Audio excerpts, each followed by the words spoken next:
Hello, everyone, and welcome back to UGC Overwatch. We are in Week 8, the final week of the regular season, and we have an exciting match for you tonight. The Chicago Deepdish versus the Night Witches, which are your number 3 and number 4 teams in the intermediate division. Only 1 point map differential separate them. It's going to be an exciting one. My name is Guthix, and I'm joined here in the casting booth with a new face for me, at least, PeripheralFigure. Peripheral, how's it going, my friend? Pretty good. I mean, we're right out the gates. I'm expecting a really good match. Like, we're seeing already a decent bit of disparity in composition with, I believe it is, Chicago Deepdish opting for the standard, well, not really standard, Ryan-Winston sort of brawl composition that aims to just sit inside the point, sort of turtle in there, as opposed to Night Witches on the Ball Diva Tracer Pharah composition, which kind of wants to do the opposite, just rotate around the other, wait the other team out.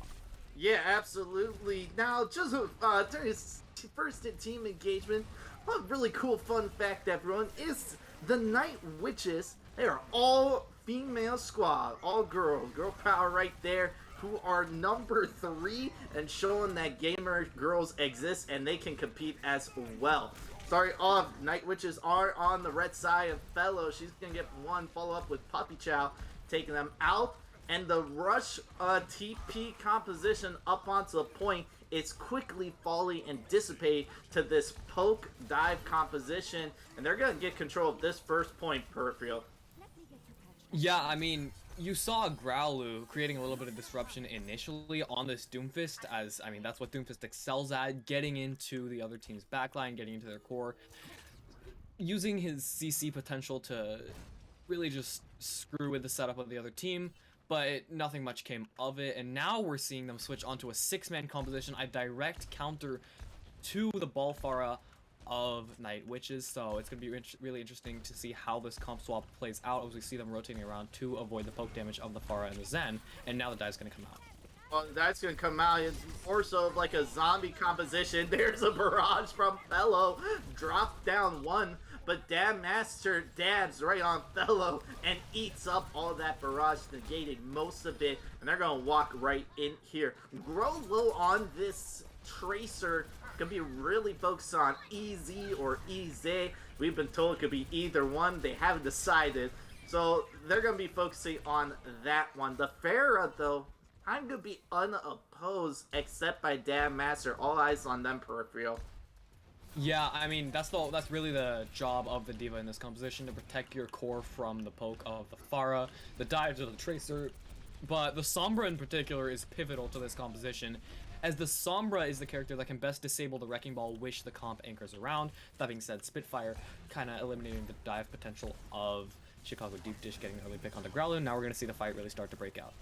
Really breaking out indeed, but here comes the beat. Gonna be giving everyone those extra shields is Brent. Transcendence force out on from Spitfire, give everyone the extra healing. Twist get closer and closer at EMP. They pick up the kill onto Luna Variant before she gets the mech after the Diva Bomb. Picking up 2, that's going to be able to win that team fight here, most likely, as it's just a simple cleanup scenario. However, the Night Witches do flip it over. They build up some more percent, and they are allowed to stall in one out. So, not as much progress build up, but some key ultimates coming online here.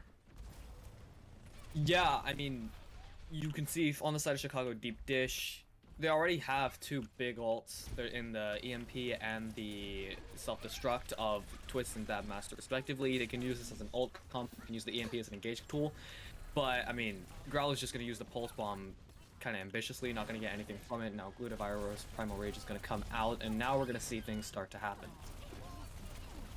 Started happening indeed, and the team fight's already over, 82%. They get some key kills here, Peripheral, and now you're going to have to try to get there quickly and fast. Puppy Chow has to be unhacked. You gotta be careful. You have to be able to get there on point, but Twitch has the EMP. Here's going to be Puppy Chow rolling in. Someone's going to have to touch. They're going to be rolling back. It's going to be Fellow. Get you the one tick, and here comes Puppy Chow. Get very close to that minefield. Don't want to get hacked. EMP slams down. Does get hit EMP. Here comes the barrage, and Dam Master picks up the double after them getting hacked. Drops the bomb, gets the third. Puppy Child, she's trying to clutch up here in the minefield, picks up two. They're going to be able to zone everyone out. It's just going to be Luna who doesn't get the bomb off because they are hacked. She's hacked, and now she's gone, and the tanks are falling, and a big comeback from Chicago Deepdish.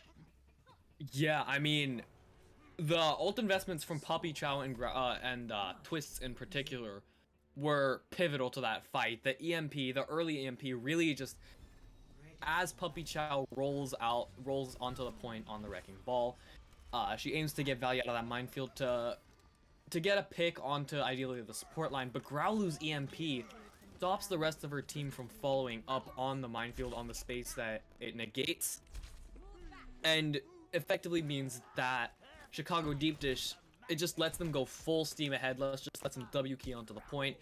And now, moving into Night Marker, we are going to see, or not Night Marker, in the control center, we are going to see a perfect comp mirror with the Junk Sim Rhine Diva. Yep, which it's not a mirror. That common, but it's very, really? No, this is very common with the mirror, especially here on control point. Oh, absolutely on this point. On the control, I mean, we're seeing Junkrat Sims all the time during a regular season, and, well, even in some of the Overwatch League as well. Sometimes you see the Doomfist, but it's really the Junkrat. You have close quarters, those mines, and those mines will be tossed around, and the bombs from that grenade launcher just coming out, bouncing off all the wall, and Grulu able to show just that, already gave ultimate online. Yeah, I was referring more to the choice of the Diva over the Sigma, which I've seen a lot of teams use, but I mean, it seems to be working out. Although, I mean, the tire from Growlu early on is going to look to just force Night Witch's back, and it will do so effectively. Now going around the side, you'll see what he can find from it. You see what he can find. He gets the mech very low from Luna Berry, and she's going to get out with her life. The ping comes in for Puppy Chow, but here's the attack coming in from Deepdish. They're going deep and getting picked twice, and Grow Low, though, able to strike right back, holding on to the defense. Now gets that kill onto Glue Devour. They're just going to stop in their track. Reinhardt, though, down. Puppy Chow might be trying to take some advantage here, take some space. Yeah, I mean, Growlu getting a lot of value in that fight was a big part of why they won it, getting Luna variants really low with the Riptire early on, creating a lot of space for his team. And now we're going to see both teams in a more even fight, just brawling around this point for control. Well, there's the big shield walls coming out here, and the Reinhardt swing back and forth. Glue Devour has that shield, the immortality field clutching up there, but everyone's so dangerously low, and the beat isn't there from Brent. Everyone's going to fall from the sides of Chicago Deepdish, and this point's going to go to the control of the Night Witches. Yeah, I mean, really good job from Night Witches playing around their photon barrier of Ize.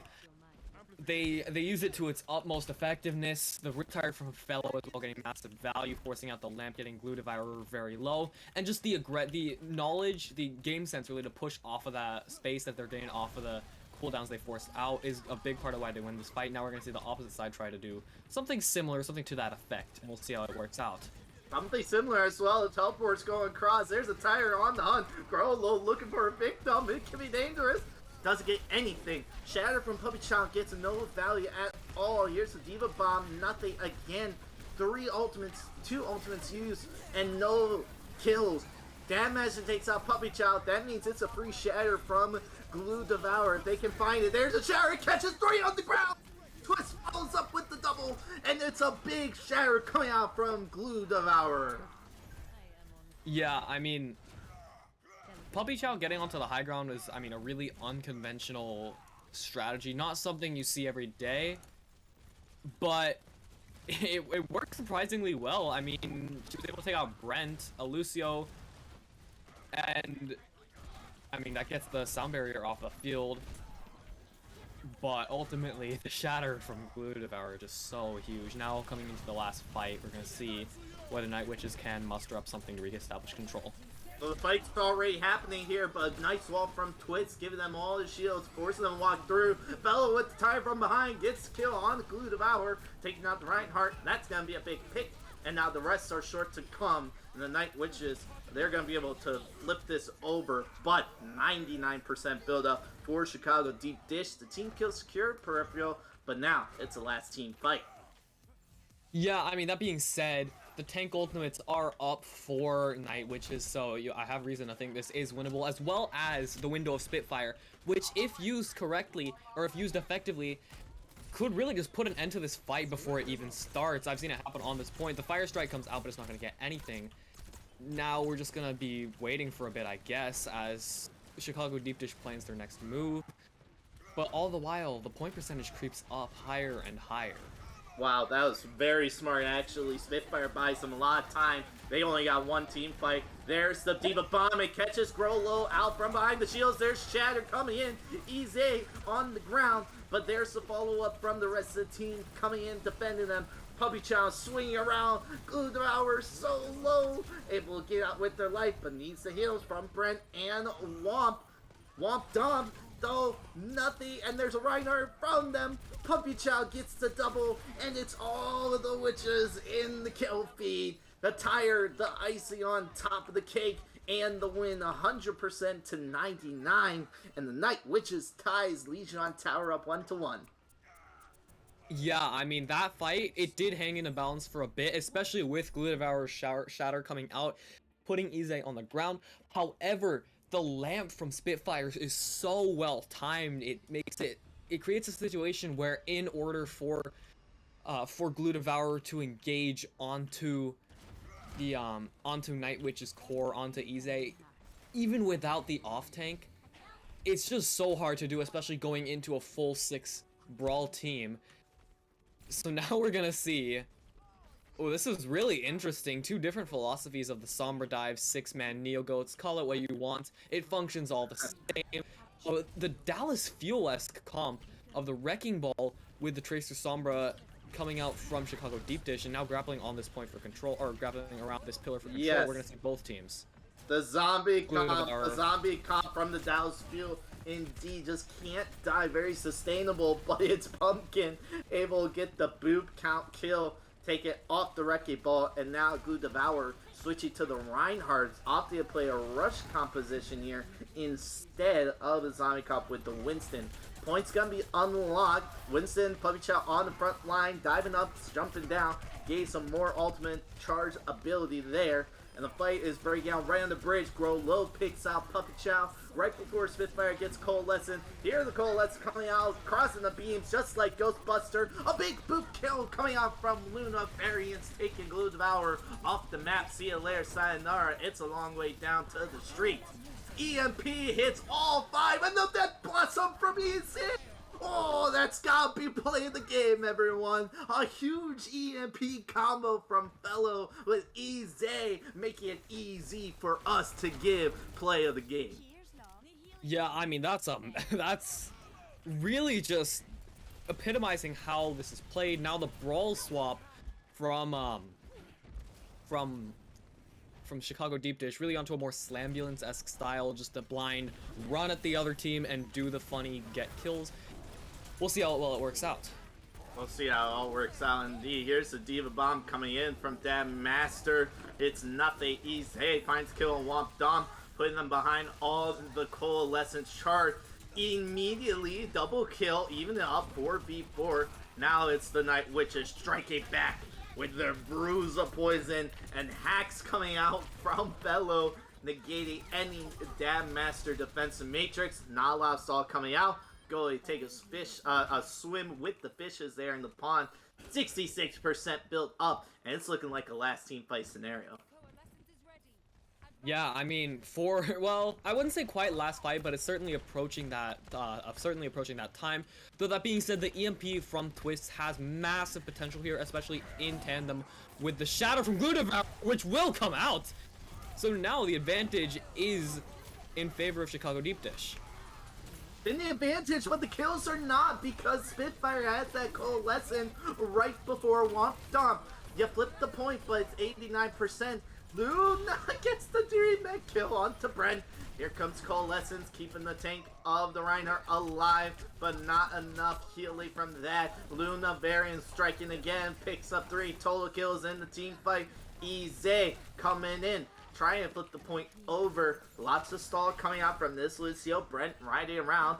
Gonna have the beat holding onto it though. Supports are gone, and you gotta stall this one out. 10% to go. It's gotta be Dan Master going in here. No way Glue Devourer can run over the bridge right now.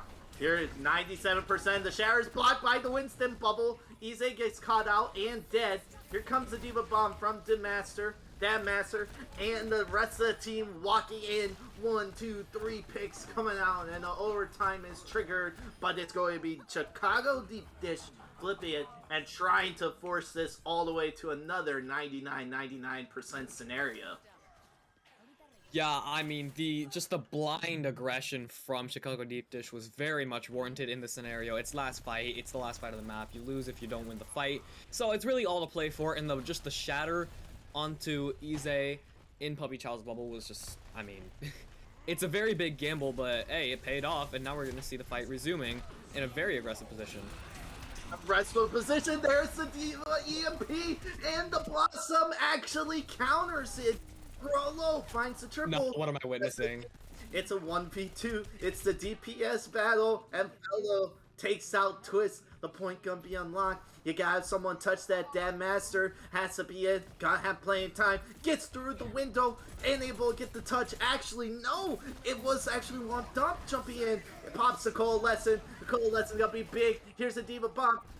Blue Devourer. It's a 5v5. EMP coming out from Twist. Twist, 1 kill off of it. And the hacks are big coming out from the Chicago Deepdish. They're getting the kills, and they are looking to hold on to this one. And the kill feed says yes. They're going to flip this point right back over and could be pushing a last team fight scenario. Can I just point out the Reaper ults from Fellow and from Ize and Growlu were perfectly synced, so it sounded like they were talking to each other with the old voice lines. I don't know, that was just really funny to me, but yeah, that's... Look at this. More no UW key energy from Chicago Deepdish, and yeah, the fight's pretty much done again. The fight's done again. They used to beat though. You got 10%. You should be able to touch this easy.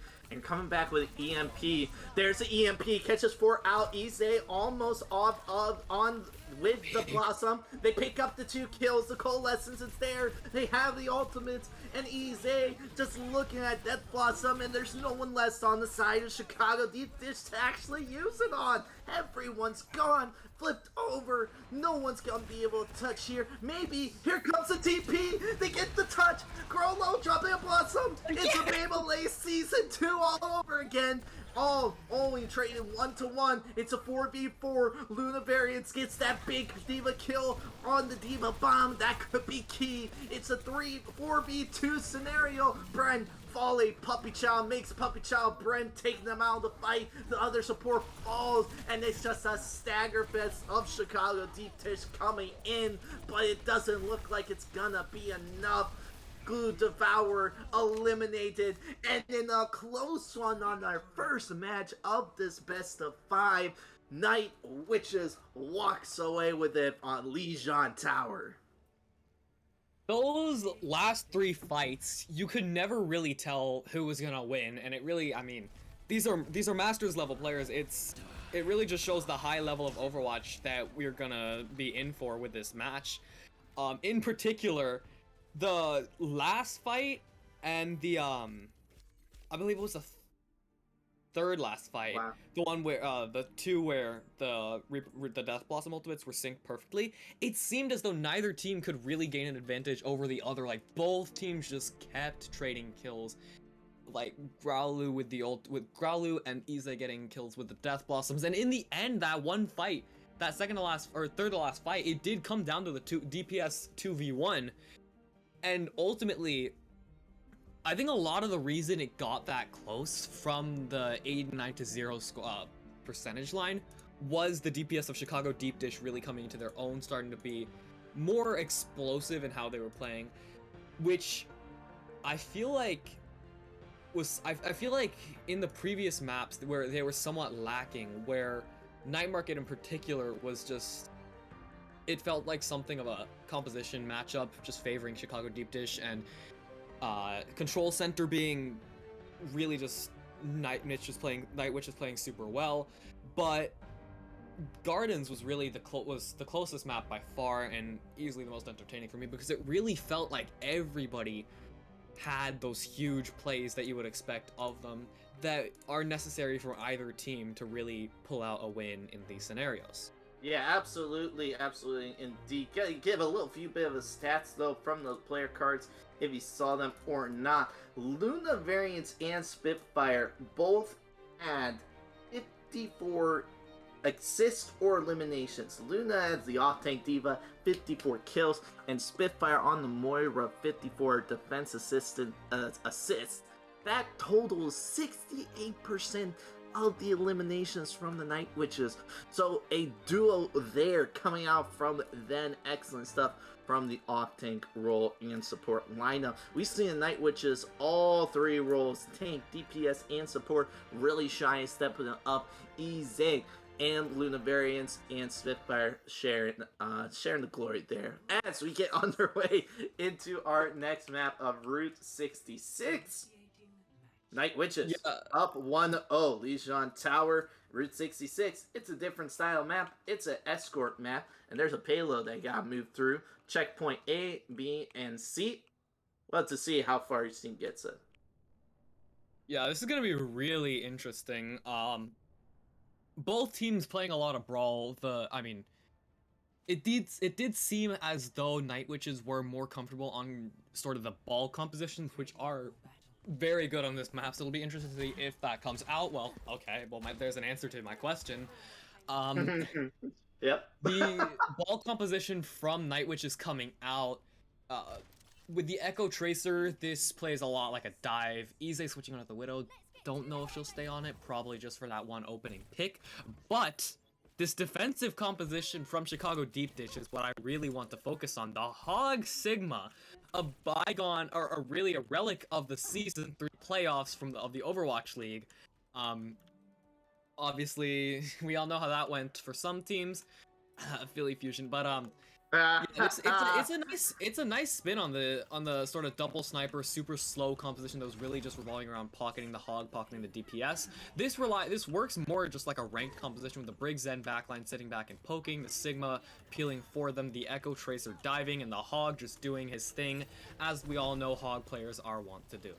Yes, Hog players are just like that. Spitfire, she's striking first and taking off the head of twisting around with the headshot elim. Hog, though, dangerously low, has to take a breather and get back. Gonna be hard diving this Zen, though, because there is the Brig there to give some heals. However, there's no Diva to peel and give the support from that. Eyes on the sky of Fellow and Grolu, who is going to get more kills and value out of this Echo pick. Slamming down the backline, Puppy Child trying to disrupt. Ize going in, gets that med pack. They're still on top of the gas station. Now they're going to be getting that card right around to the left side. Gonna be Twist taking out Spitfire this time, but it's going to be the Echo Fellow winning the 1v1. Brent gets Fellow with the whip shot, so it's a 4v4 scenario. Gotta play it safe. Dad Master catch Pumpkin sleeping in the top tunnel. Gonna be taking them out. Rally is used just for insurance. Give the extra shield and secure the team fight. Kill on Luna Variants. That's gonna send them back. And the Night Witches has to regroup. Yeah, I mean, the thing with this Hog Sigma comp is once you get ultimates up, it's really, really hard to dislodge it. The staying power provided by the Brigida, the presence of a Roadhog on the field, not just in terms of humor or value, but also just the staying power of a Roadhog is so big, especially without an Ana, for example, to close it down. And now we're just gonna see Night Witch is going at it again. The Zenyatta's already fallen, so now this fight's gonna be the real test of both teams' mettle for me.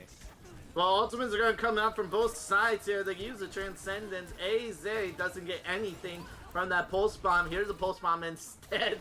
Blue and Variants gets stuck and just stands in the middle while Fellow does the rest on the front line. Pick it up 2, count 'em 3, gets the hat trick with the eliminations. And that should be enough to actually coast in here at point A and then get this progress on to point B. Yeah, that was... Well, okay, maybe it's not over. The late stall is going to come out. The mines from Puppy Chow come out as well to seal the fight. Womp Thump on the Zenyatta with the Transcendence, maybe to just keep their team alive. Twist does take out Spitfire, so glimmer of hope for Chicago Deep Dish does present itself. Womp Thump, though, getting 2 as well as Dab Master, putting this fight well into the balance for Chicago Deep Dish, and now with just Luna variants on the cart. Chicago Deep Dish, they rescue a fight that many, myself included, thought was far too far gone for them, but they're just gonna hold another fight, I guess, somehow. Definitely include me in the many, Peripheral, as I am eating my words. That was not enough time, and Chicago Deep Dish shows that they could come out and play. 45 seconds now, all Night Witches have to get to point A, get some extra time, and Womp Dump came out stomping on their team, picking up that 2. They get the pulse bomb on Spitfire. Resurrection there, trying to keep the Mercy alive. Pumpkin able to get the rest off, but smarter kills coming in. Fellow saying, hello, Fellow there. I'm going to pick up 2. Let's turn the tide. Let's be on the aggressive and the attack. Duplication onto the Diva. Diva bomb up top, zoning everyone off. Gonna get the remake. Womp Domp in the back line. Popping the transit. Spitfire. Give everyone those extra heals. 10 seconds remain. You gotta win this one or it's over for the attack. Diva bomb down on the cart. Easy gets a kill onto Brent with the pulse bomb. It's an even fight. It's an all-out brawl fest. 3 Divas on the cart. One of them is Grow Low. Diva bomb there. Minefield zone around. Another Diva bomb coming out from the other side. No one is there. Hiding around. Make sure they don't get taken out. Up Jow gets killed on Grow Low. That's key one, but Minefields all over the cart from Glue Devourer. Could devour some kills and devours Puppy Chow. It's a 5v5 and Womp Domp is doing what they do best, and that's stomping around onto kills. Easy taken out, and the Transcendence with the extra heal. The remake onto remake from Dam Master gonna kick a kill on the Fellow, and it's Blue in the kill feed. Grow Low is growing and showing what they can do in the kill feed, and they're gonna full hold the Night Witches here on Route 66. Yeah, the DPS of Chicago Deep Dish were absolutely massive in that full hold. Growlu in particular going huge. I mean, Twist too, like that kill onto, I believe it was Spitfire in that fight that seemed lost, really just opened it up for Chicago Deep Dish to pull out an absolutely massive full hold. However, I do want to point out, Womp Domp is playing out of their mind right now. They are fragging like Violet on this Zenyatta, and it is... their presence right now is such a big part of why Chicago Deep Dish were able to full hold. Even the Transcendence timing was absolutely impeccable, again, on that seemingly lost fight, which I'm gonna keep going back to that for the rest of this map, because it's just such an incredibly, like, unthinkable instance of just the crazy... It's just one of those instances where, like, where a player just decides to do the craziest thing you could imagine, and it somehow ends up working. And yeah, really, that's what I live for with really just playing and casting, is just moments like that. It's so great to see. Those are exciting moments. They definitely are. Very, very exciting. Indeed. We saw Legion on Taro, though. Night Witches seem a little more comfortable on that control style map. And here on the Escort Chicago Deep Dish, this seems like this is their playground. They're bringing out the double bubble composition. Twist on the Widowmaker. Gonna be going back to Spawn, though. Gonna be switching off that. And Grow Low able to be on the Genji. Not many times you get to play that, but they're gonna commit with the Nano Blade here. See, as that as a win con. Twist bringing out the Ash now. Pressure the shields in the back line. Looking at dive up here. Cart still moving. Gonna be the Wrecking Ball rolling around. Now gonna be slamming down. Here goes Winston of Glue Devourer up top. Bubble gone. Now has to drop back. Going up against. Gets stunned. Flats very low. Dangerous low. They're pressuring. The bubble comes in perfectly timed. But then Ize follows it up. Get the kill. Pumpkin takes out Grow Low. Not before Fellow falls to them. And they're just regrouping. The spawn event is on the side of the attackers, so they're gonna wait for the main tank and the Genji to regroup. Yeah,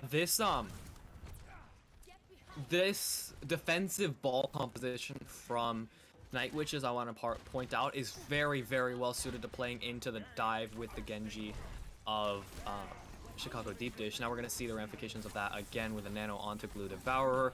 So I think this fight could well be the one to determine who wins the map. It could be. Grow Low finds 3 kills, dashing through. They're gonna get the drive blade. They're gonna they're looking for the 6-man, but there's gonna be a Tracer dashing away, preventing Grow Low from getting the 6. They're gonna be coasting in here. It's gonna be close. You gotta have someone coming and touch. Fellows racing back on this Soldier 76. There's a treasure of Ize. Gonna be stalling him out here, but you gotta be back quick. Spitfire getting close to that Transcendence. Ize almost has full spawn, gets eliminated. Here's Fellow running around on the card. Here's the Flux though. Fluxy lifting all of the team up in the air. Slamming down, everyone low, and here's Spitfire with a Transcendence, trying to get back to the team, give the extra heal. Fellow gets taken out. Now the rally coming out though from the side of one Dom, a big monkey, a Graviton Surge. It's a brawl fest on the point, and it's the Deep Dish Pizzas coming out on top, and they are tying this series up 1-1. Yeah, I mean, that was a very, again, like you said, dominant defensive hold from Chicago Deepdish, and the offense to match, like, that. Look at this play of the game, though. The execution, the good thing with this composition is into the full hold, or in a scenario where you only have to get the one, where you only have to push it to that first point, maybe even not even that far, you can really just play for the one fight win, and by that point it's basically GG, and that's exactly what Chicago Deepdish did. They pulled out the Nano Blade composition, which, I mean, the Genji, it's definitely a hallmark of older Overwatch, of the Apex era, which I wasn't around for that, but it was, I've heard good things about it, so I mean, I can only assume. But regardless, it was it's nice to see that people still love to play Genji, even though he's kind of dreadful right now. Yeah, normally teams don't allow Genji players play Genji because, well, it's slightly as some other good DPS hero picks. However, it's very exciting to see Genji get some value and actually get some kills. And you definitely get that play of the game with 4-man.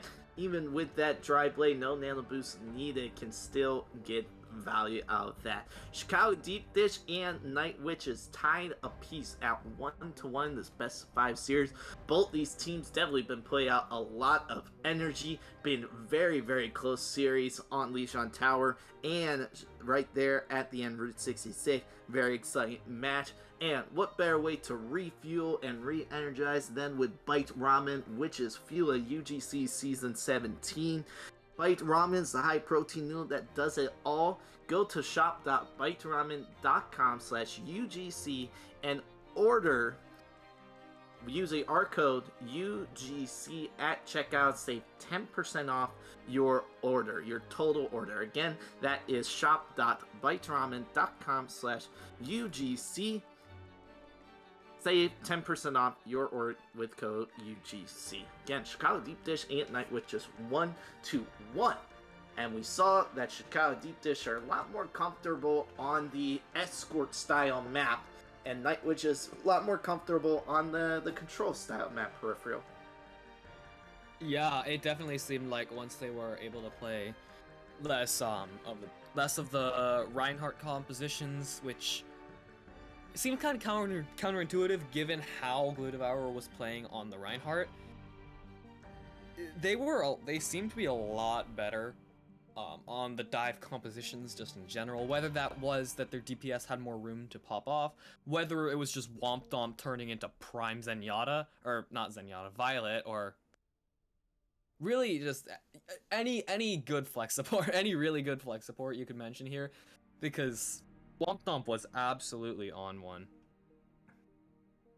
Yeah, absolutely. We saw a lot of great stuff coming out from Womp Domp on the support lineup. Same stuff from Night Witches on side of Spitfire as well. Do have just a little bit of a halftime break here from the side of one of the team members, so it gives plenty of time to be analytical here and take a look at these two teams. Coming into this series, Peripheral, I mean, there's a one map differential. Night Witches plus 16, Chicago Deepdish plus 15, number 3rd and number 4th intermediate, 5-2 records for both sides of these teams.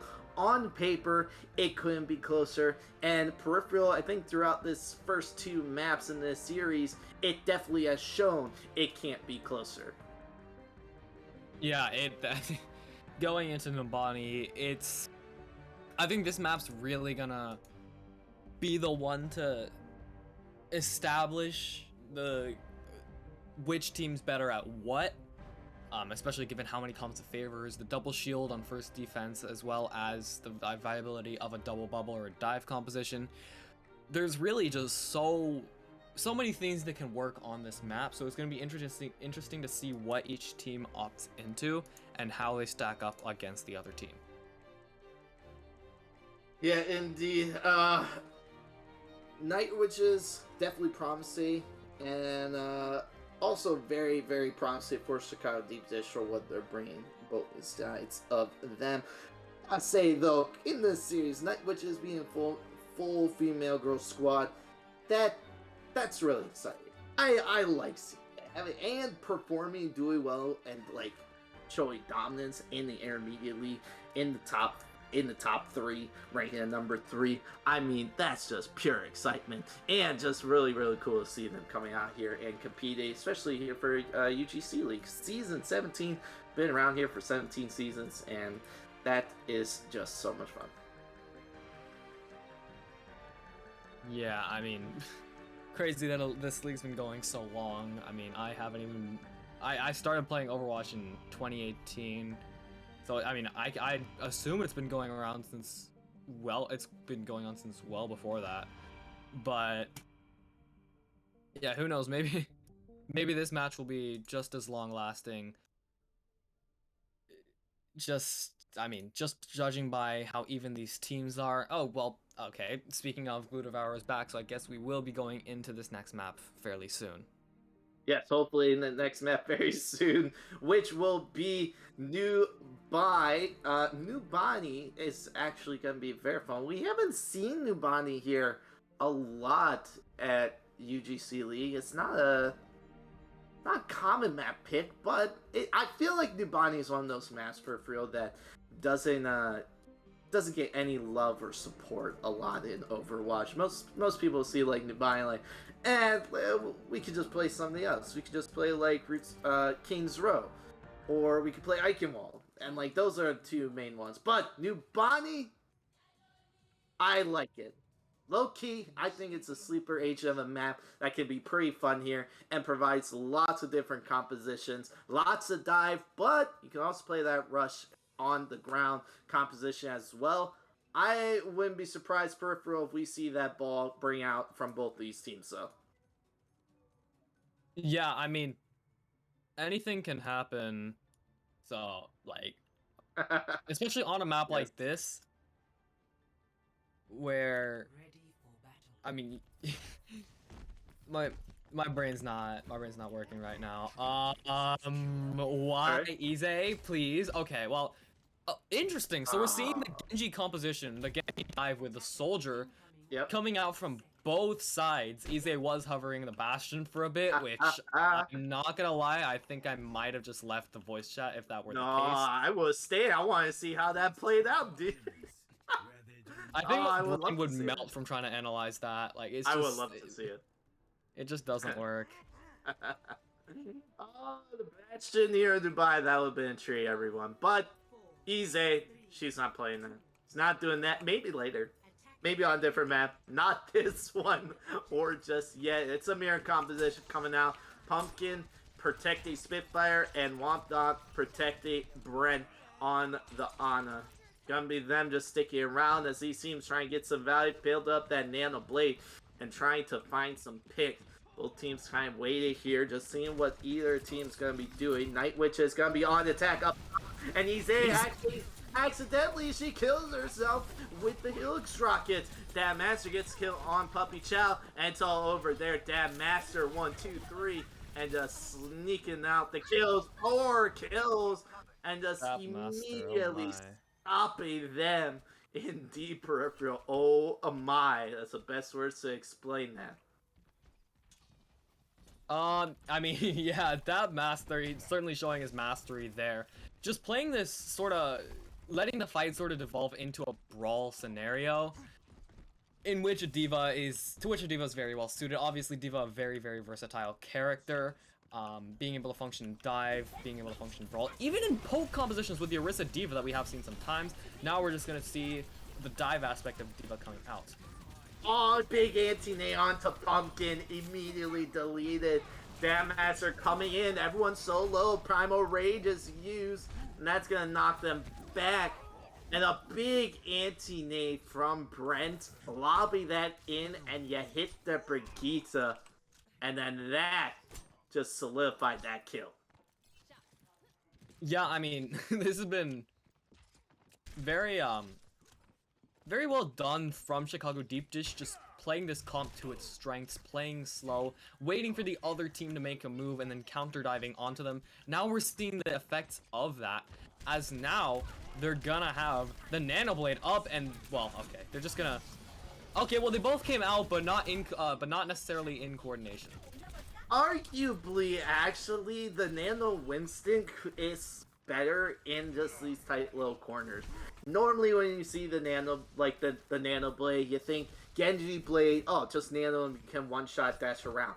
But the Winston can hit so many more targets here and just can get a little more value out. Growlow switching to the Junkrat now instead. What? You're throwing the Junkrat into this composition? I am so confused here, Peripheral. I'm not sure what the heck is going on. Yeah, it's literally playing on the own rules. Here's a buzzer from Twist. Up on the high ground, then gets taken out, but able to take out Spitfire, taking out that Aniki kill. Growlow gets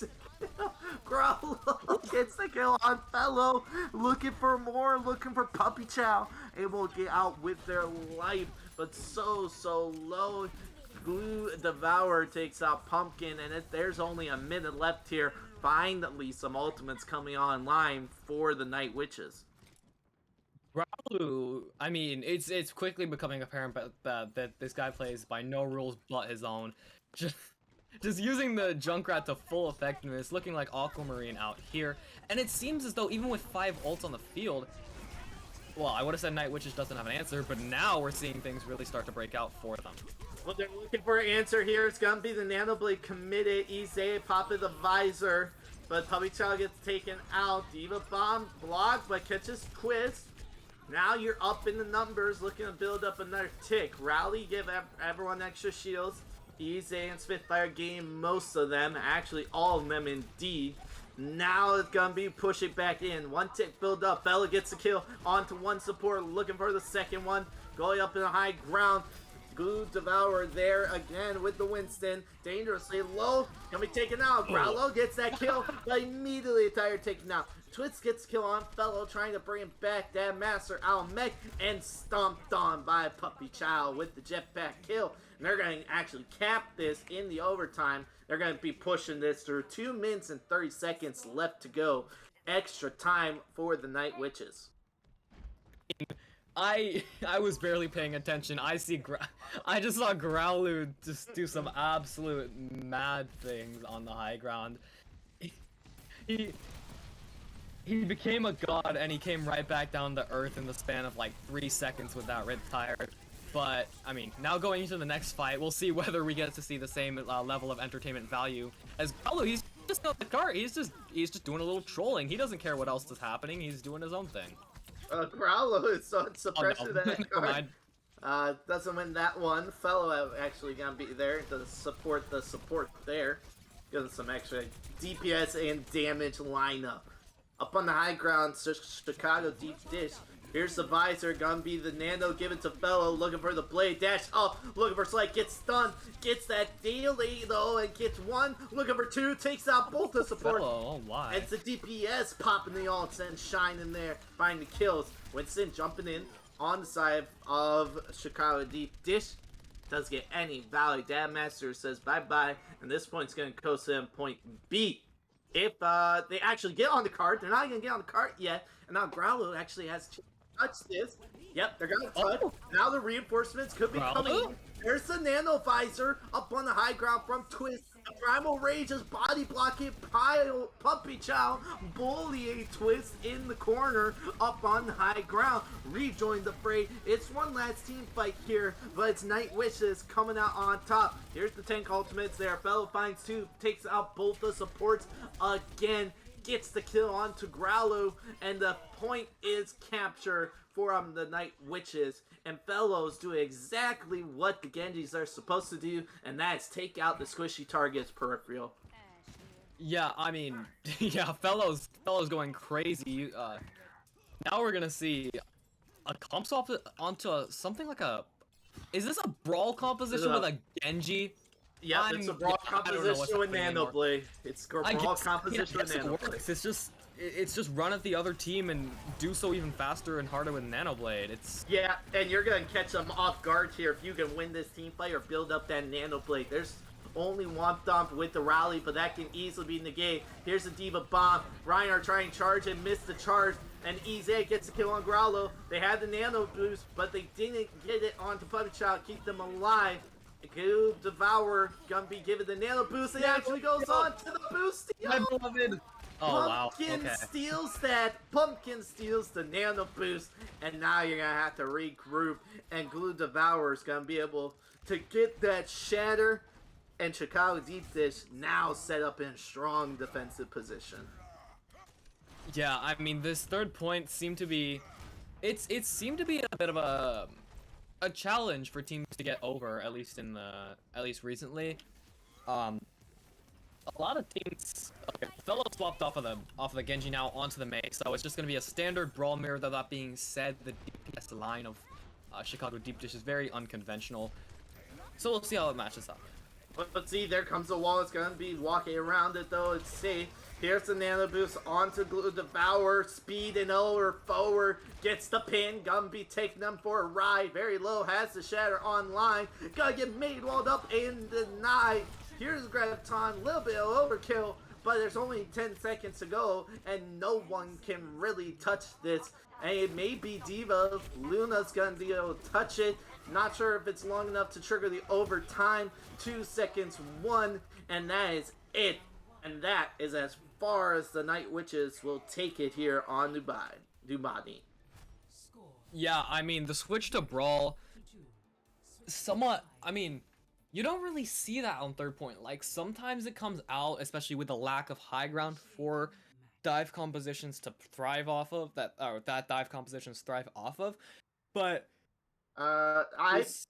it's pretty common here in Dubani to see it come out on third point. You usually switch to Reinhardt since it's closer in, and then you bring out either that Zarya or the Diva to bring the off support and switch to that rush. But the first stage is point A and point B. There's a lot more high ground, so you can jump around and pressure than anyone that's up on high ground or in the supports. But point C, it's all in that alley, and there's not a lot of space for teams to maneuver. So as we see here on the attack, seeing this rush zombie composition instead of a normal dive, and the ball Sigma being brought out in another slightly wacky composition again, peripheral from these Night Witches. This is wait, okay. No, I really like this.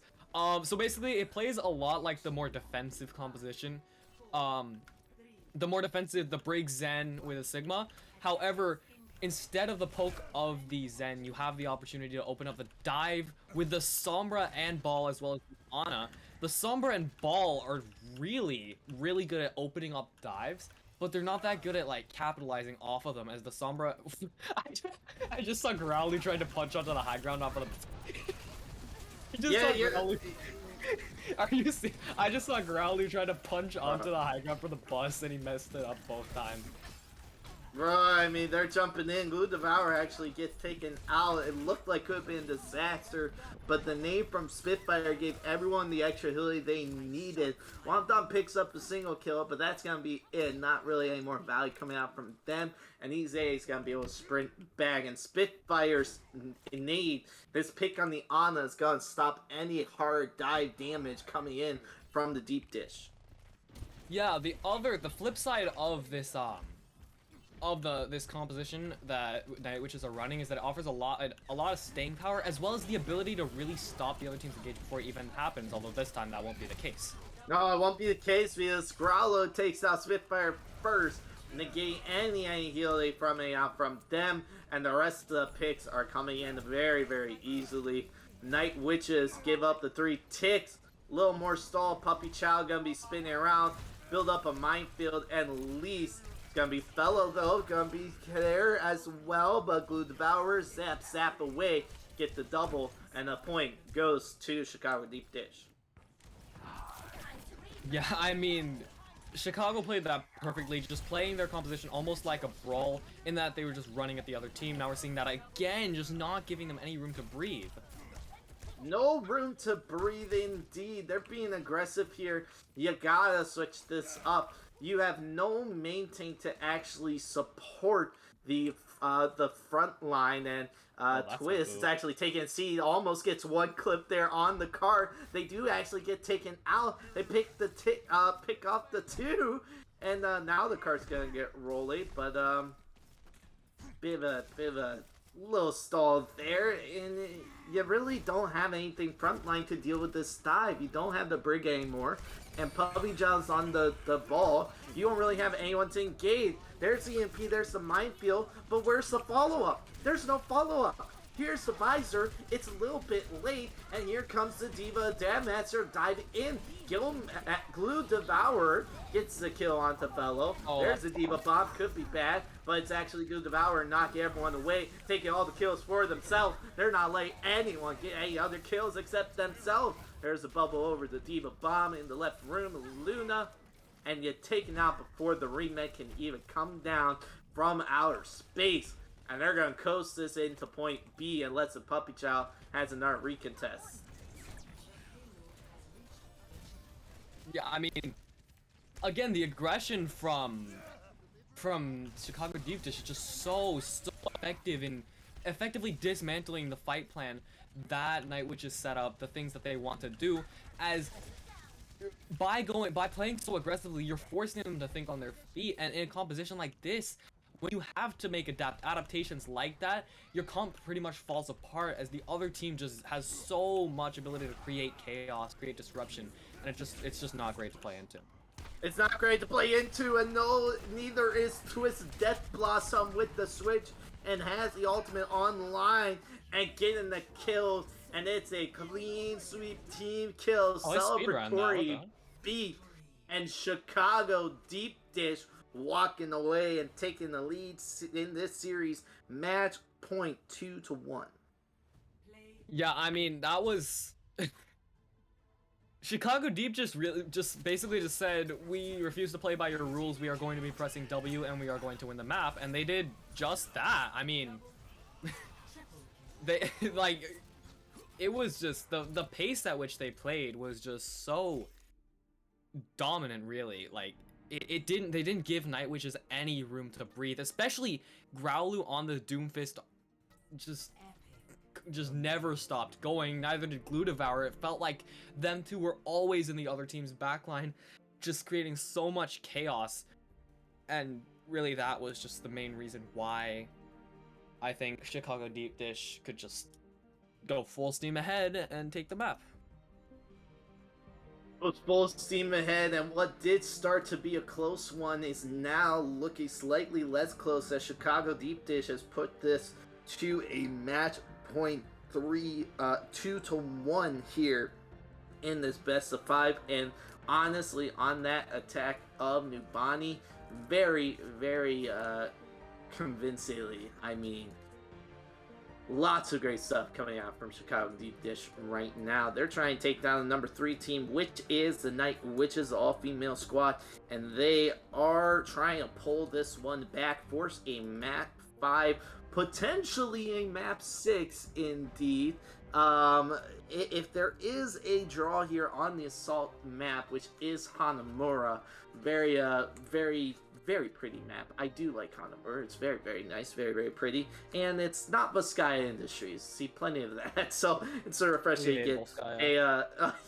I'm glad someone agrees. It's you see a lot, and it's not always that fun. Hanamura definitely very exciting.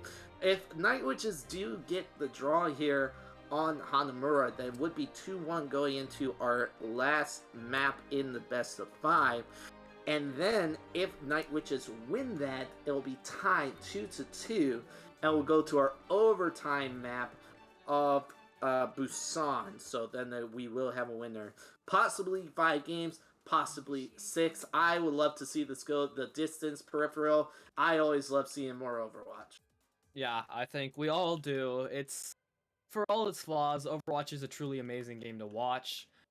And this match is really showcasing that. We're seeing incredible individual play, incredible team play, some corny compositions as well. And going into Hanamura, I think we're just gonna be a little more back to the basics. Say, well, okay, Chicago Deep Dish. They're gonna play. Why are you like? Come on, why Twitch. do you do me Come like? on, Okay, Twitch. Come why do you do me like this? I was gonna say they're gonna be on the. If they're on the Bastion, I would have been. I would have been. Very confused. What would you have been, to say the Peripheral? least. Confused? Okay. Yeah, it's just not. I mean, I don't understand the Bastion at this level because both teams have the individual skill and the team play to outmaneuver it, make it effectively useless. But that being said, we're gonna see this really bunkery composition out of Chicago Deep Dish with the Orisa Ryan just aiming to anchor on the point player on the Orisa play, super pokey and passive. But that being said, Smokey's has subbed in for Blue Devourer and is now in a really interesting position. Oh no, it's a typical position, right to the right door, able to shield anything and stop the aggression, maybe get a nice little pin against the wall there. However, Smokey, yeah, like you said, is subbing in here.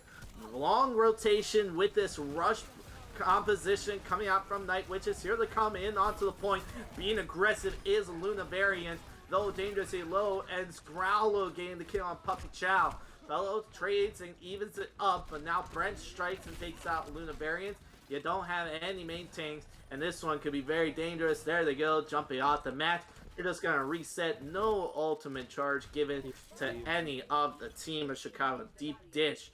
And Growlo, my goodness, on this J Silly Junkrat is being pretty silly in the kill feed. Yeah, I mean, I said it on the money, I'll say it again. This guy plays by no rules other than his own, and we're seeing that come out in full force. This Junkrat just works so well into the brawl composition that aims to walk into the face of the other team.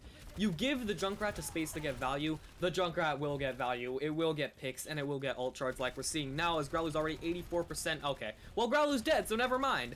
But yeah. The window opens up for Night Witches to take this first point. Yeah, they were a little deep. There's a Sharon, catches 5 on the ground, right under the shield. That's huge from Puppy Chow. They get the kill onto Puppy Chow, and now the kill comes out to Smokey. It's a 4v5. It's trading picks back and forth. That window, they walk right through it. Fellow picks up the double, and they're gonna be able to get the kills here. Now Growlo try and come in. There's no Reinhardt shield high five, but Fellow, a masterful play, teleporting right behind them through the window and get the kill, shoot at Growlo in the back. 3 ticks secured for the Night Witches. Yeah, I mean, that fight was just pandemonium on the point. The long rotation from Night Witches being very cognizant of the strengths of Chicago's comp, big value out of it, but then it just all devolves into absolute madness.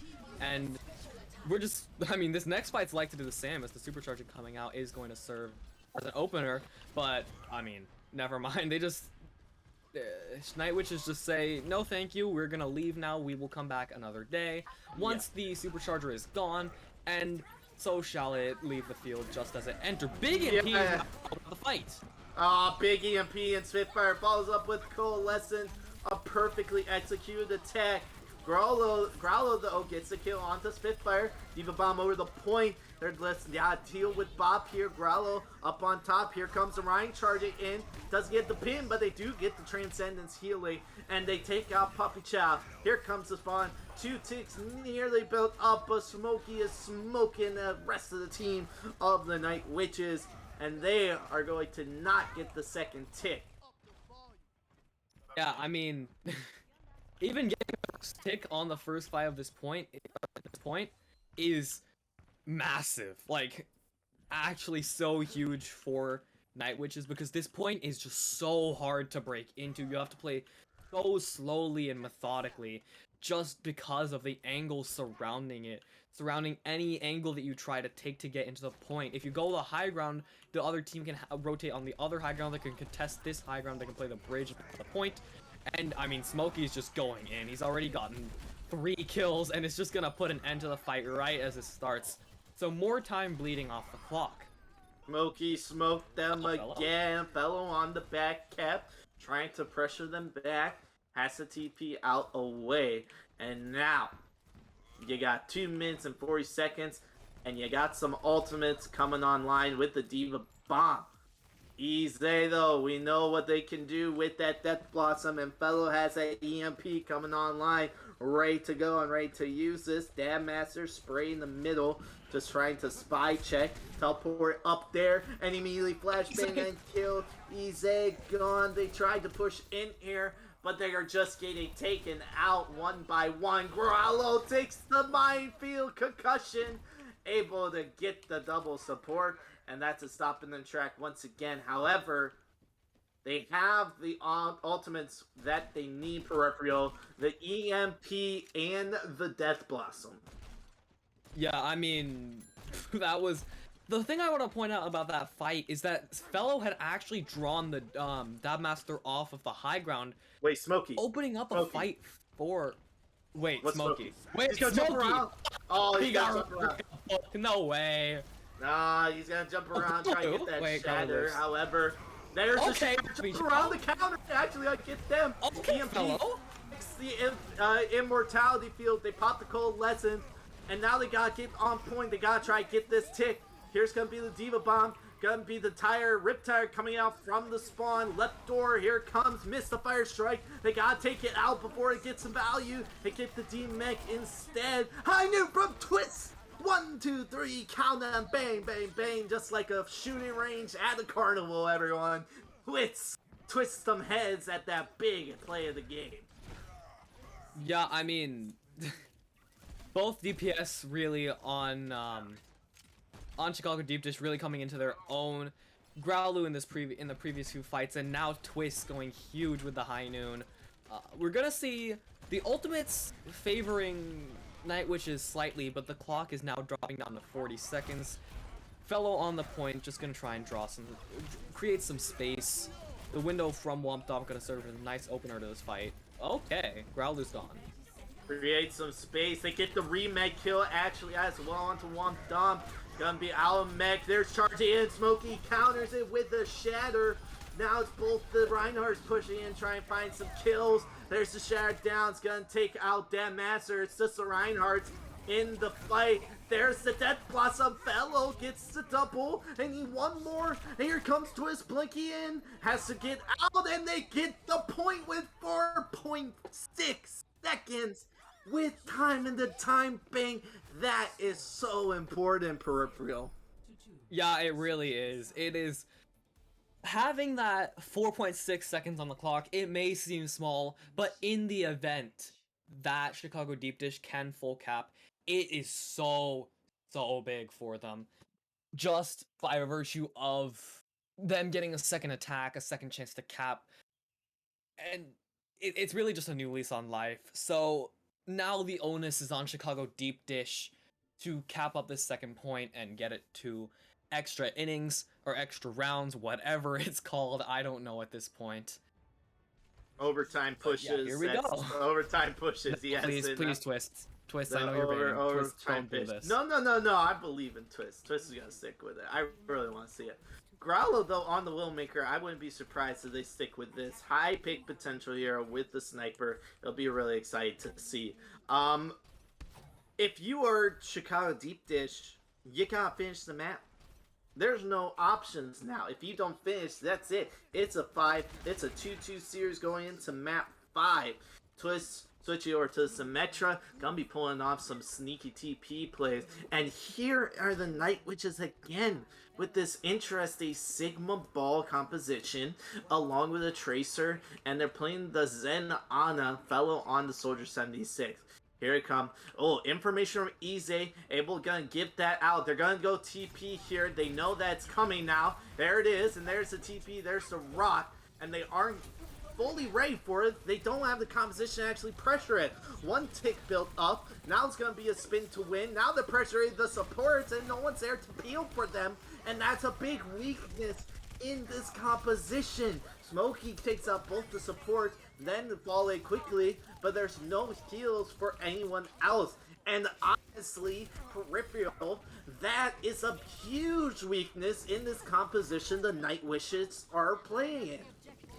Yeah, I mean, the Brawl composition works perfectly when you can just get into the backline of the other team for free, especially with the Ana Zen, which, like, Ana Zen, that into Brawl, that is such a strange backline composition to me, because it's so easily dove, it's so easy to punish, and most importantly, like, it dies so easily. It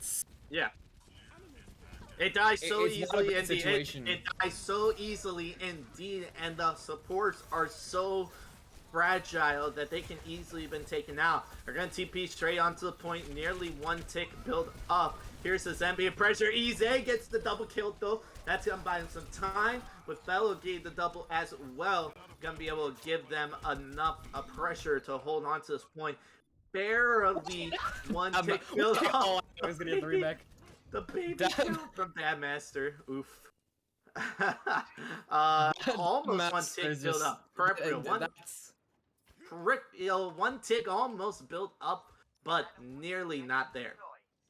Yeah, I mean, now both teams are gonna have a decent few ultimates. The tank ultimates on the side of on the side of Night Witches. There we go. My brain just froze for a second. And the support. Oh, big nade. That's a okay. But they're just going. Chicago's just going. Yeah, go, yeah. I mean, now they're gonna pop the visor. They drop the minefield up on the high ground. Gonna force them down to that stairs. They actually commit the Blizzard. But the Blizzard, I will say, normally an ultimate that can be game changer and team fight ending is not one of those ultimates here on the side of the Chicago Deepdish. That Blizzard, you really don't have anyone to target because everyone's all spread out for this composition. One weakness, but one strength banking on both the sides. Yeah, the thing with that Blizzard is that it did catch 3 people, but for what? Actually, no, wait, no, it didn't. Never mind. The Ana nade did hit 3 people, is what I was thinking of, but yeah, it seemed as though in Chicago Deepdish's haste to get to the point to really just press W, they forgot to, you know, get the kills that they needed to. But I mean, now they will not be making that same mistake. No, they won't be making the same mistake, but here's the Shatter onto the Ana, taking out full support. Ize and Fellow able to get the kill, but Dad Master coming up here clutch. Fellow up on the high ground, here comes Dad Master, pushing them off. Fellow gets kill onto Growlo, and it's the Fellow, I mean, are you kidding me? Fellow clutching it up here. They are holding on to this once again, and what that 5 minutes and a big stall onto Dad Master. Dad Master, leave them alone. They're bullying a baby diva. Dad Master just wants to get off the cliff, and that's a very long stagger. What started as 5 minutes per free has turned into 3, and more time ticking out the clock. Yeah, I mean, I cannot emphasize just how important Fellow's control of this. I don't know what this is. Is it an arch? Is it a? I don't know. What? This high ground here is. Well, now she's rotated onto the other high ground, which again, very very massive for Night Witches, as it just gives them so many angles with which to spam Chicago Deep Dish as they're making their entry. Now the ball engage is going to come out, as is the nano visor, or not the nano visor, but just the visor. No, just a nano visor. It's just be a visor. Pressure a little bit. Minefield zones them off high ground. There's a pulse bomb on the front shield. Doesn't get anyone. Here's a Diva Bomb on point. Smokey gets killed on Luna Variant. 1-1 Trey of Smokey. A big pin onto Pumpkin. And here comes Chicago Deep Dish. Pushing in. Trying to get for more. Growler gets killed on Spitfire. But the defense is there. Finding two. The spawns are going to be there as well. Growler committing the blade. And taking out from Fellow. Wins the 1v1 duel. And a Fellow 5 HP. That's all they have left after that fight, and they're gonna be holding on to it. Growlu pulls out the blade for the 1v1 with Fellow, and you gotta feel for that for him. He pulls out the blade, trying to be a little funny, and he gets absolutely decimated by it, by Fellow, who's been putting on an absolute clinic on the Soldier 76 right now.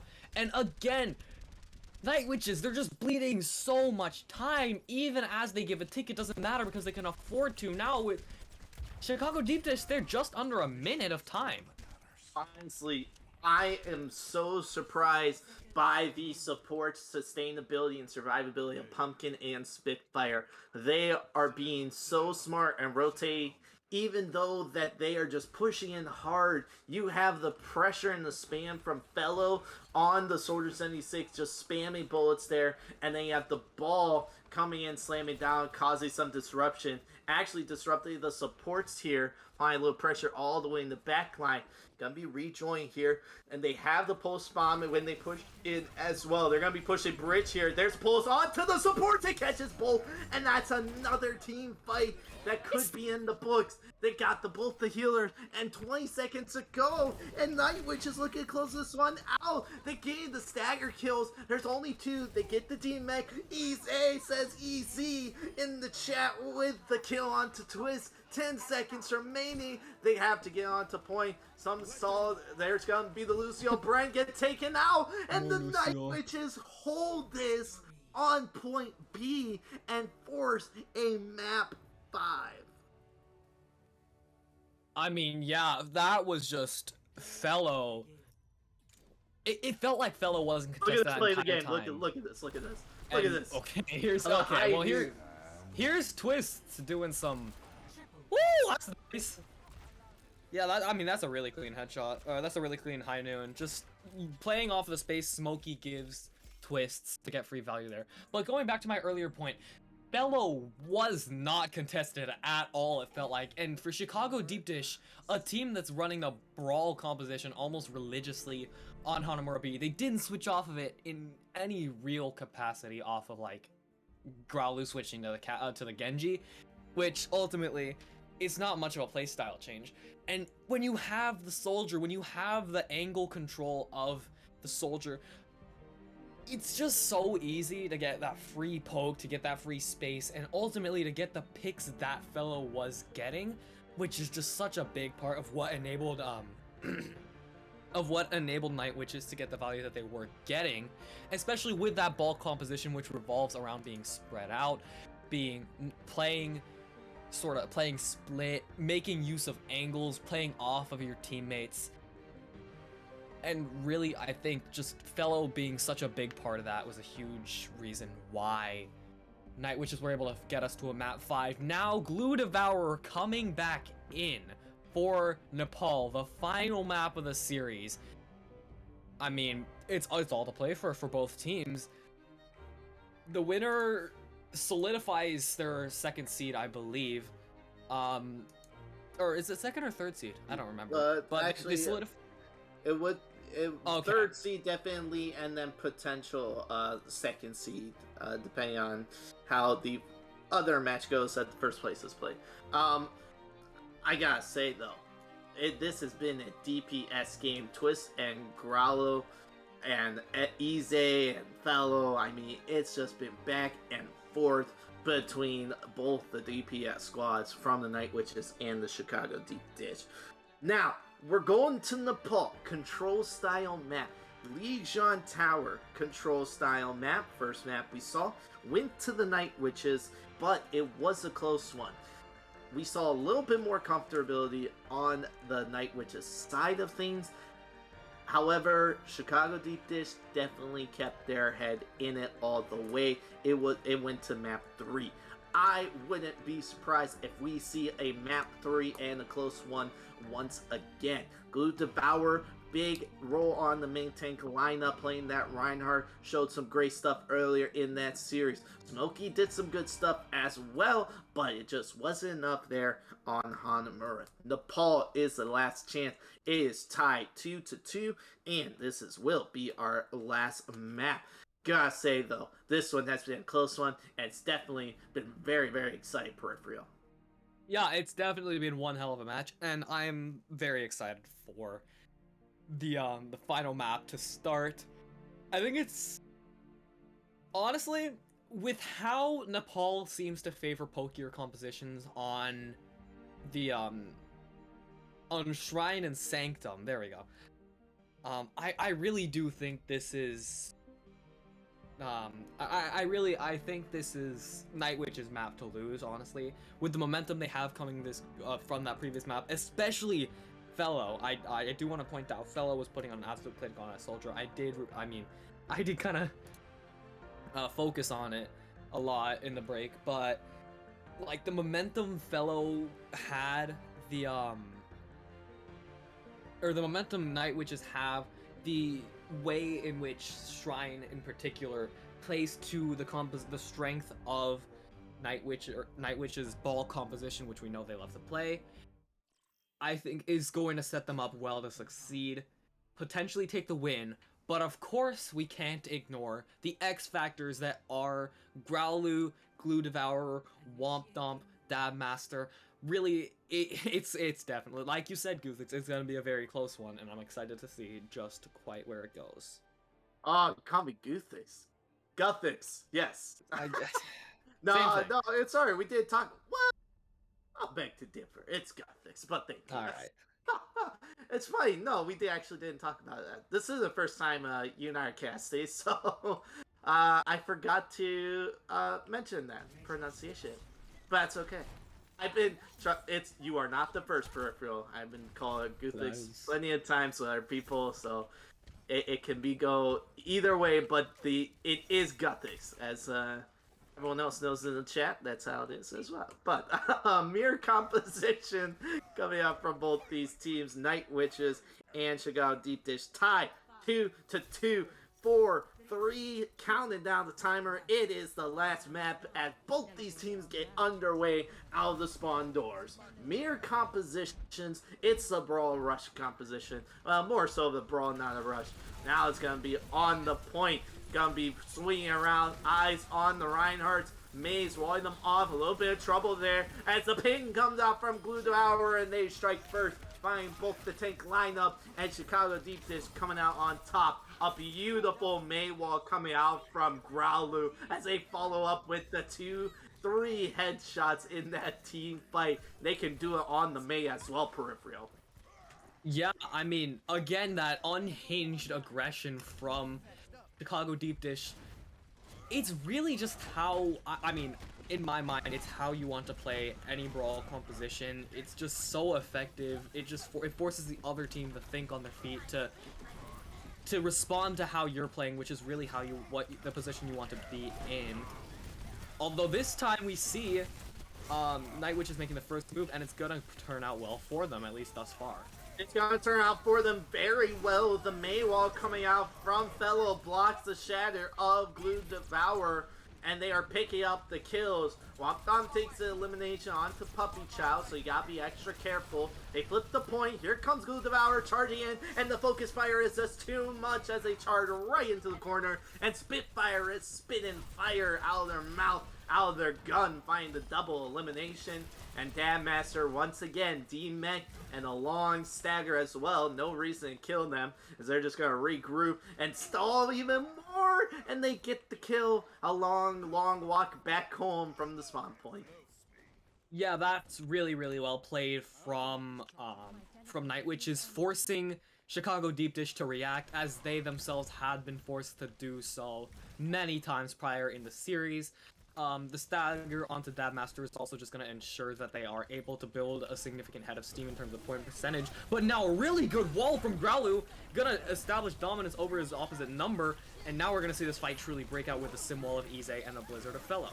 Well, you get one kill, and now the Diva Bomb gonna even it up, taking out two. It's an even fight. Actually, up one is Chicago Deepdish.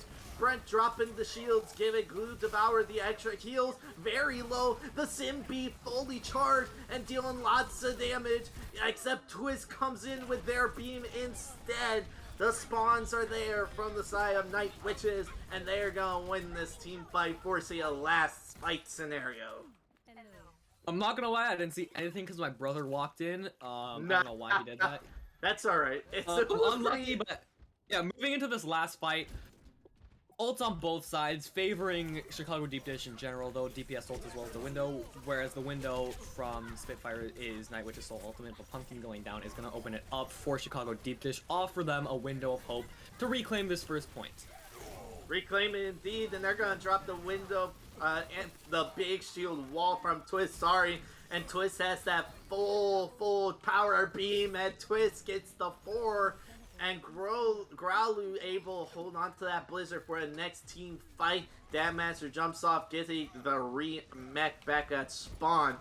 Luna Variant's able to get out with her life, get some extra heals, able to get back with the team. Now they're going to be pushing right back in here, and there's not Diva yet to join them, actually. They're going to be quick about this, take this 5v6. Now the Diva's back. Here's the Blizzard, it's going to get cut out, and Lunavarius unable to get it. Everyone's frozen, and that's an easy team fight win. Yeah, I mean, again, just the aggression from Chicago Deepdish paying dividends, and when they're pushed up that far, there is really no window for Night Witches to fight that and really find an opening, because they're just pushed up so far. They have to entry out of one choke, and you really can't do so when you have a Rhine, you have a Diva, you have a Symmetra, you have a Mei in your face like that. But now they've countered it, they've countered perfectly, and they're just gonna get onto this point for free. Perfectly indeed. There's the Shadow coming out, but the Blizzard gun beat there and big, taking out the Reinhardts. They are gone out from this fight. Here's the Sim Walls. It's all about the Sims. Who's gonna get the kill? It's Twist coming out on top. They have the extra shield. There's the Shatter gonna catch two. Brent almost has that sound barrier. Very close. Drops the beat. And it's a big one. Getting the extra shields. There's the main wall. Almost able to stall them out. Now the Doomfist from Fellow coming in, and Twist Sim is just too much. That high beam potential damage is killer, everyone. Twist cleaning it up, and Chicago Deepdish gets the first point in the poll in another close one. Yeah, I mean, Chicago Deepdish utilizing their aggressive playstyle to perfection, really. Just absolutely incredibly played from them, especially Growlu with his Mei walls, splitting off Ize early on the Mei, splitting off Ize again later on in that last fight. Just from Growlu, it's really been an amazing performance from Growlu, whether it be on the Genji, the Junkrat, or the Mei. He's definitely strutting his stuff here, and going into this final map, potentially final map, the match point, we will see whether that continues. To see if it's going to continue. Indeed, the Night Witches have to win it here. They're bringing out the Sombra instead, and the Reaper. They able to get the kill onto Glue Devour. Ize brings one to the table as well, as she takes out Twist.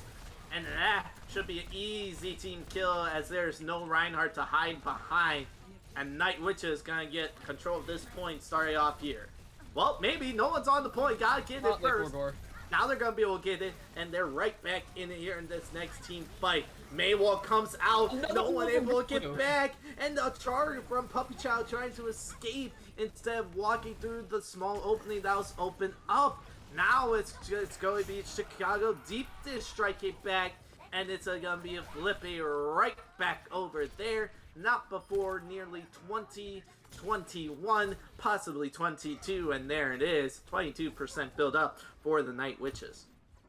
Yeah, I mean, it's important to point out, I think, there that, I mean, the first fight, Puppy Chow just absolutely asserts her dominance over Glutavourer with just the pin into the Mei wall. Now we're going to see the EMP and the Shatter, as well as the Coalescence on the side of Night Witches being online. Symbol comes out early, just to buy time, just to buy some point percentage. Glutavourer, what is that? Okay, well, the EMP comes out, so now the fight's really going to break out into absolute chaos. Absolute chaos, but Puppy Chow gave the Shatter value instead of Glue Devour. Puppy Chow devours Glue, and it's going to be walk away with this point, flipping it over, winning a team fight. A point flipping right back over. They're actually charging back in here, but it's going to just be free ultimate charge for them. They're stalling this one out. The point flipped over, and they built a few more percent, but I'm not sure, Peripheral, if that was the best call. Now they have some more ultimates online, and they're ready to go for the next attack. Yeah, I mean, that was certainly very well played from Night Witches, but now the Blizzard's gonna come out. Okay, Spitfire's already down, so very little healing on the side of Night Witches. Ize though, Ize doesn't need healing. She's just gonna kill everything. Dabmaster though, okay, well, Dabmaster's firing back, throwing this fight right back into the balance. Now it's just Luna Variance on the point, all by her lonesome. And Chicago Deep Dish are gonna clean the fight up and probably take the point. Maybe? It's gonna stall this one. Now the Shatter catches 3 and they get the kill on Dabmaster. Puppy Chow, she's coming back in and they're gonna try to turn this tide. Here's the beat, give you on everyone the extra heals. The high beam potential from Twist, dangerously low. Gave the heal, gotta stay alive. Ize takes out Growlo though. Here's Coalescence, the shield breaks and it denies the extra healer from the Coalescence ultimate ability. The beat coming up from Brent now gonna be getting the extra shields, and they should be able to flip this one over, but not before the Night Witches push it to a last team fight scenario. Yeah, I mean, okay, well, Fellow's right there to stall, but yeah, 99% still very good from Night Witches, especially considering the hill that Chicago Deep Dish have to climb now. Fellow's EMP being online presents a significant challenge, especially given that there's no ults up on the side of Chicago Deep Dish. Growlu, no. Okay, well, Growlu lives. Big play from Puppy Chow to cancel the charge of Blue Devourer. Now the EMP from Fellow coming out, gonna get massive value. Fellow, Pumpkin, and Ize all getting picks. So now the fight's blown wide open for Night Witches. Wide open, they get the 2, now they're looking for more and they clean it up here. They're trying to just find the rest of the kills. Spitfire gets the Coalescence online, and that's just the cherry on top here.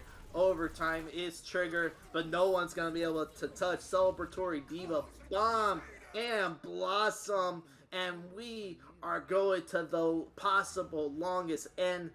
5 games and 3rd round of Control. It all comes down to this, folks. Yeah, I mean, Sanctum, it's one of those maps where it really feels like you'll see anything can happen, and we're already seeing that. I mean, Puppy Chow Orisa, so the Orisa Diva sort of bunker composition definitely on the cards.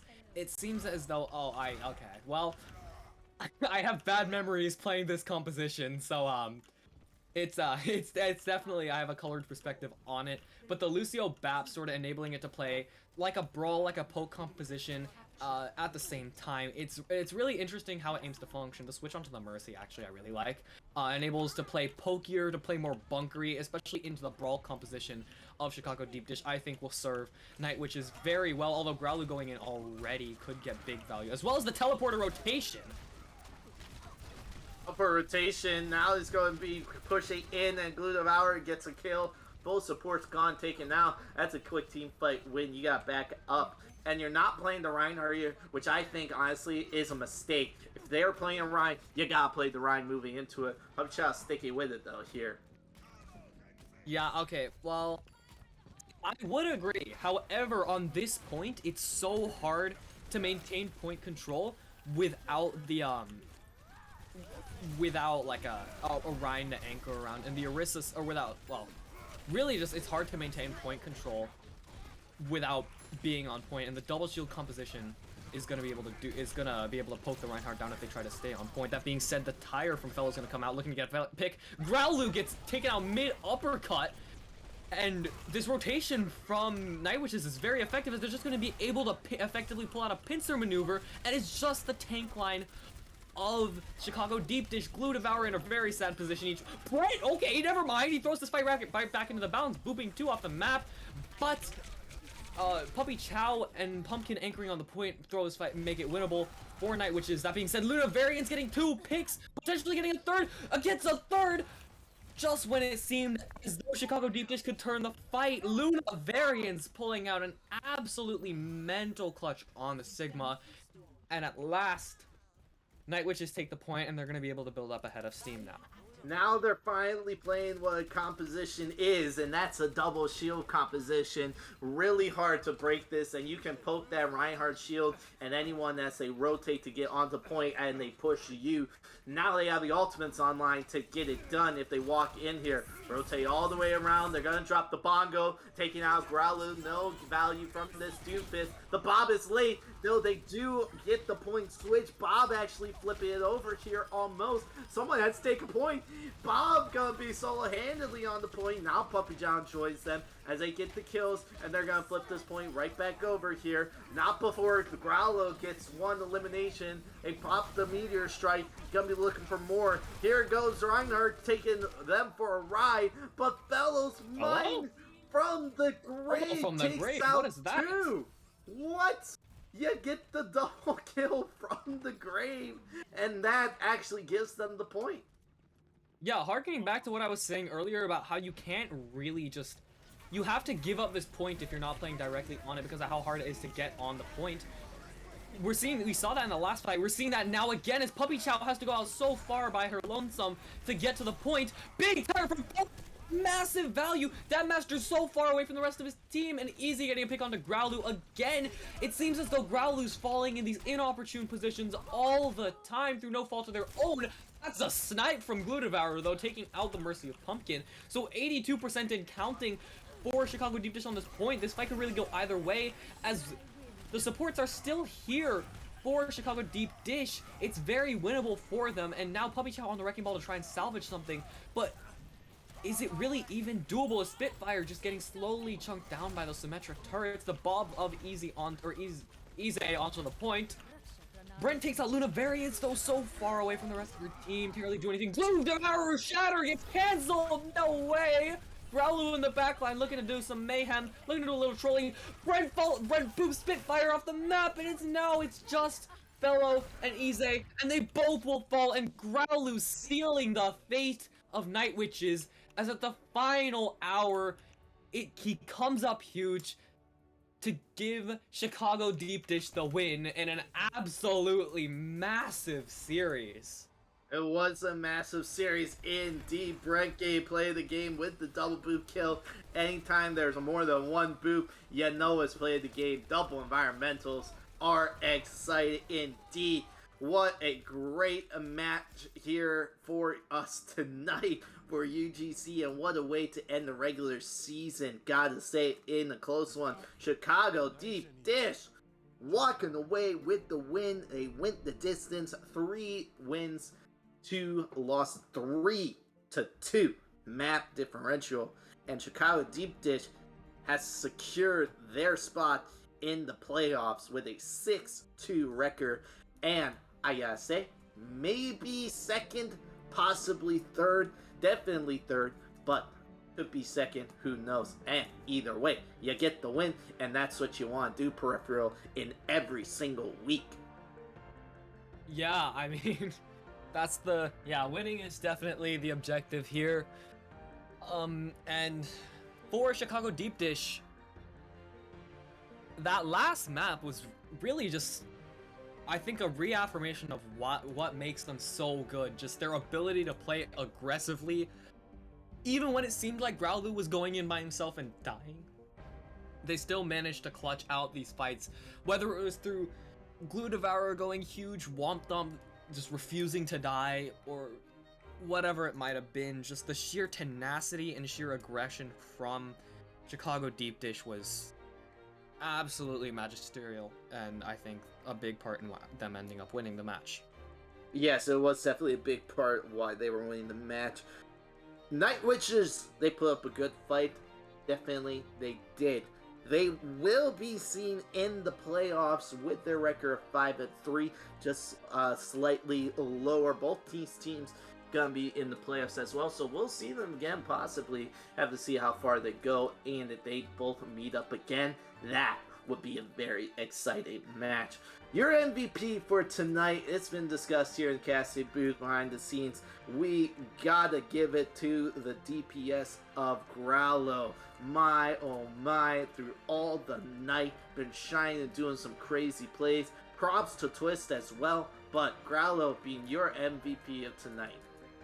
Yeah, Growlu was certainly a shining star for the side of Chicago Deepdish, whether it was again on the Junkrat, on the May. The Junkrat in particular was just hilarious to me, because it's not every day you see someone just pull out the Junkrat and then kill to a fight on it, but I mean, it really just speaks to Growlu's aptitude as a player, I guess. Yeah, it really does. It really does indeed. Oh, what an exciting ending to the regular season of UGC Season 17. Week 8, it's in the books, folks. However, that's only for Friday. We have a possible match that will be casted here on Saturday, tomorrow, at 8 o'clock p.m. EST. That is possible, not confirmed yet, but we might be bringing you some more action here of Week 8, the final season. If not, it's definitely been an exciting regular season, and I am more excited for the playoffs, where we get to see all these top teams battle it out for the championship of all of our divisions. All four of them. Really, really exciting stuff. But that's going to wrap it up here in the cast video with Peripheral. A pleasure casting with you, my man. Where can I find you on the social medias? My Twitter is... I closed Twitch, damn it. I can't put it in chat. But, yeah, I mean, I'm not that active on Twitch. I don't really stream, but I do have a Twitter. It's at PeripheralFigure 1 instead of, you know, RE in the Peripheral Figure, but yeah, I mean, I'm not really active on social media other than that, so. Okay, awesome. So give him a follow at PeripheralFigure 1. My name is Guthix. You can follow me at Twitter, on Twitter at Guthix Esports. Keep up with all my casting gigs here at UGC League and at other leagues I do casting for as well. Also, give me a follow on Twitch, twitch.tv/Guthix Esports. Keep up with some of my Rocket League casting and also some enjoyable Twitch streaming where we dive into some story place games. That's it for the regular season here for Fridays. When we come back, if not on Saturday, we will be starting the playoffs for UGC League Overwatch Season 17. Make sure you give us a follow on Twitter at UGC League and here on Twitch. Turn that notification on, bell on, so then you can see when we go live to keep up with all the playoff actions. It's going to be great. It's going to be exciting.